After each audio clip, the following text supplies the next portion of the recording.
Baiklah, sebab pertama pada materi ini yaitu kaidah sosial dan hukum.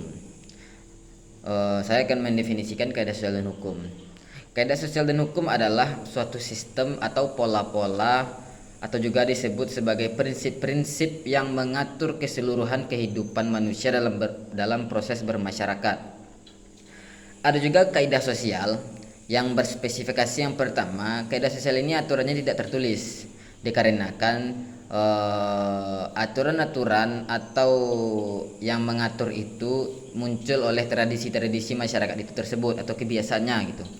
Yang kedua yaitu adanya norma dan nilai. Setiap tradisi dan kebiasaan masyarakat dalam daerah itu memunculkan norma dan nilai yang berguna atau yang memiliki tujuan dalam melakukan suatu kebiasaan itu tersebut. Dan yang ketiga itu adanya kaidah sosial ini dipengaruhi oleh budaya.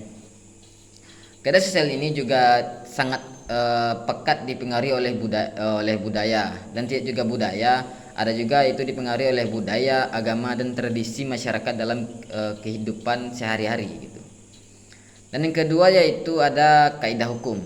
Kaidah hukum ini adalah sesuatu prinsip atau sistem yang mengatur pola kehidupan manusia dalam bermasyarakat.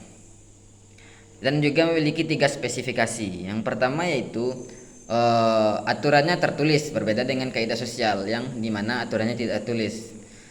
Kaidah hukum ini aturannya tertulis yang mengatur kehidupan manusia dalam bermasyarakat. Yang kedua itu adanya sanksi. Setiap aturan yang tertulis dibeberkan sanksi bagi siapa saja yang melanggarnya. Dan yang ketiga itu pengawasan.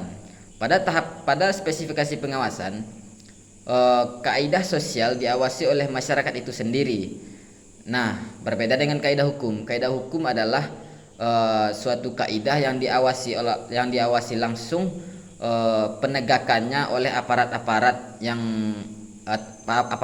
atau lembaga-lembaga yang ditugaskan dalam pengawasan tersebut seperti polisi atau dishub. Mungkin sekian sebab pertama. Jika baik, saya akan melanjutkan poin kedua dari poin pertama teman saya tadi terkait poin kedua yaitu lembaga masyarakat. Lembaga masyarakat sendiri itu diciptakan oleh masyarakat untuk kepentingan bersama dalam masyarakat, yang mana tujuan tersebut untuk menggapai keadilan sosial dan kesejahteraan sosial. Adapun jenis-jenis lembaga masyarakat pertama adalah ormas, organisasi masyarakat yang bertujuan untuk kepentingan HAM atau keadilan sosial dalam masyarakat. Yang kedua yaitu swadaya masyarakat yang bertujuan untuk meningkatkan ekonomi dan kebersamaan.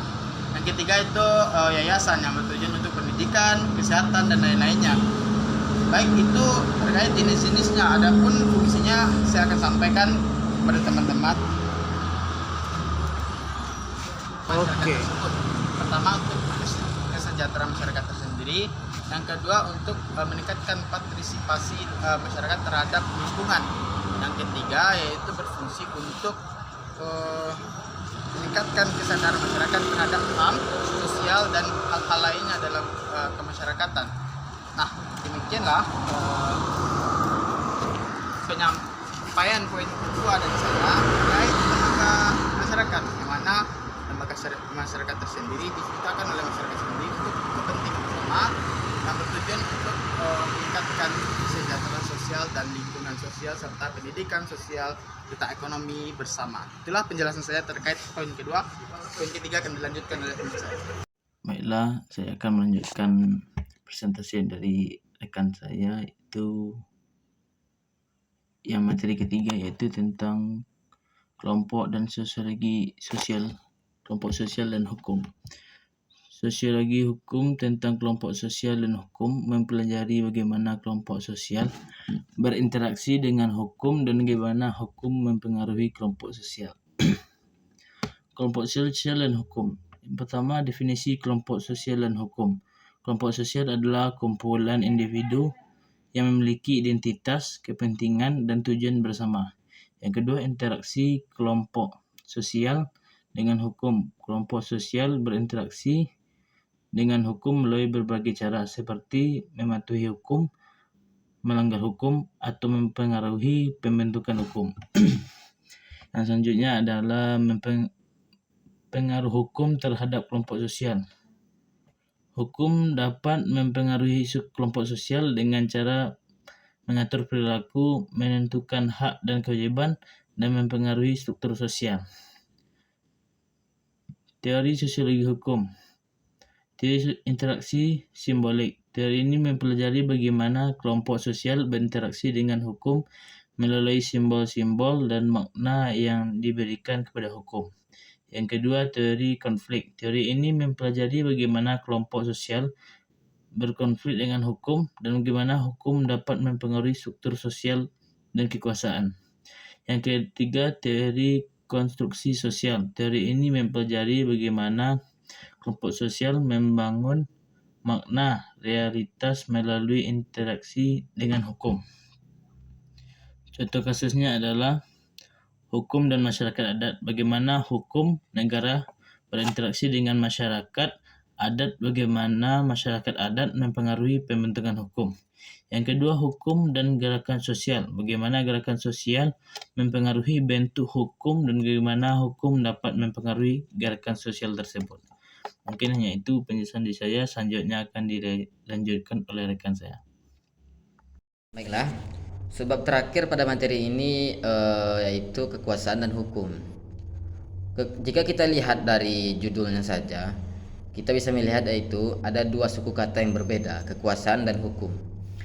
Jadi kekuasaan dan hukum ini adalah suatu dua prinsip atau dua sistem, atau juga dengan dua kata yang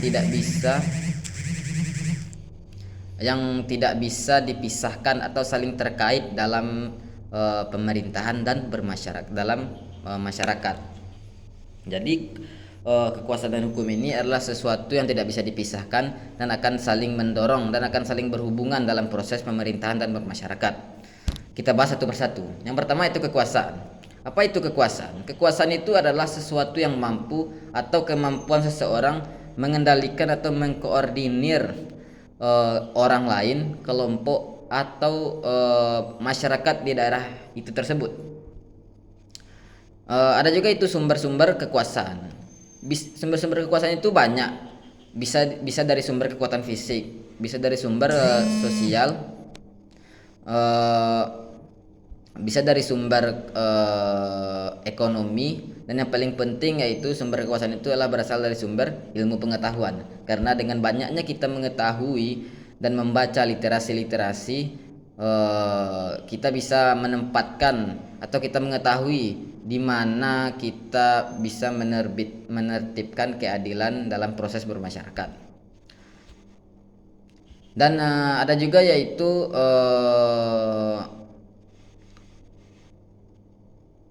yang kedua itu hukum. Hukum adalah sesuatu yang mengatur, memaksa, terikat, dan jika dilanggar itu akan dibeberkan sanksi pada yang melanggarnya. Fungsi hukum itu jelas, yaitu memastikan, menjaga, melindungi, dan menertibkan dan menimbulkan keadilan dalam proses bermasyarakat atau menjaga hak-hak masyarakat tersebut.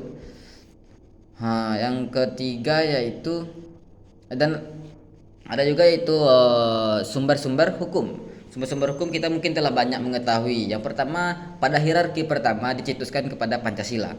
Pancasila menjadi sumber hukum pertama di Indonesia. Dan yang kedua itu UUD 1945 dan UU, PP, Perpu, dan banyak lagi ke bawahnya. Dan yang paling penting yaitu bagaimana hubungan kekuasaan dan penegakan hukum dan hukum. Yang pertama yaitu ada tuh kekuasaan dan penegakan hukum. Apa itu kekuasaan dan penegakan hukum? Dengan adanya kekuasaan kita bisa menegakkan hukum di mana kita bisa menimbulkan keadilan dalam proses bermasyarakat itu tersebut. Maka poin yang pertama ini sangat penting, karena dengan adanya kekuasaan kita bisa menegakkan hukum yang adil dan bermartabat dalam kehidupan bermasyarakat. Dan yang kedua itu hukum dan pembatasan kekuasaan. Dengan adanya hukum, kita bisa membatasi kekuasaan-kekuasaan yang tidak penting atau kekuasaan-kekuasaan yang disalahgunakan oleh aparat-aparat tersebut. Dan yang ketiga itu keseimbangan kekuasaan dan hukum. Dan poin 3 ini adalah poin yang paling penting dalam hubungan kekuasaan dan hukum. Kenapa keseimbangan kekuasaan dan hukum itu penting? Karena dengan adanya hukum kita dapat melihat atau menetralisir atau mencari di mana keadilan itu gitu. Dengan adanya hukum kita bisa melihat kekuasaan itu digunakan ataukah tidak gitu oleh aparat-aparat yang diamanahi pada jabatan itu tersebut gitu. Jadi mungkinlah itulah rekan-rekan, sekian, mungkin kurang lebihnya akan ditambahkan oleh dosen pengembu kita. Mungkin sekian, terima kasih. Assalamualaikum warahmatullahi wabarakatuh.